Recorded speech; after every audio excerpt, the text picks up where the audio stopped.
Hello guys, welcome back to my channel. Chintamani சைஸில் இருக்க chicken வச்சு பிச்சு போட்ட கோழிக்கறி வறுவல் செய்யலாம் வாங்க.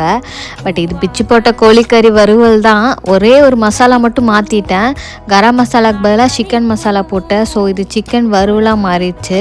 இதே மாதிரி ட்ரை பண்ணி பாருங்கள். இதுவும் டேஸ்ட் நல்லா தான் இருந்துச்சு. அதுக்கு ஒரு கடாயில் எண்ணெய் ஊற்றி பெருஞ்சீரகம், கல்பாசி, பெரிய வெங்காயம் ஒரு மீடியம் சைஸ், 2 பச்சை மிளகா, கொஞ்சம் கருவேப்பிலை போட்டு நல்லா வதக்கினதுக்கப்புறம் ஒரே ஒரு டீஸ்பூன் இஞ்சி பூண்டு பேஸ்ட் போட்டு அதையும் நல்லா வதக்கிட்டு ஒரு மீடியம் சைஸ் பழுத்த தக்காளியை பார்த்து அதையும் ஆட் பண்ணி நல்லா வதக்கிட்டு 1.5 டீஸ்பூன் மிளகாத்தூள், 1 டீஸ்பூன் பெப்பர் தூள் போட்டு நல்லா பச்சை வாசம் போகிற அளவுக்கு வதக்கிட்டு நம்ம வேக வச்சுருக்க சிக்கனையும் ஆட் பண்ணிவிட்டு 1 டீஸ்பூன் சிக்கன் மசாலா போட்டு கொஞ்சம் தண்ணி விட்டு வேக வச்சு எடுத்திங்கன்னா சிக்கன் வறுவல் ரெடிங்க. நல்லா காரசாரமாக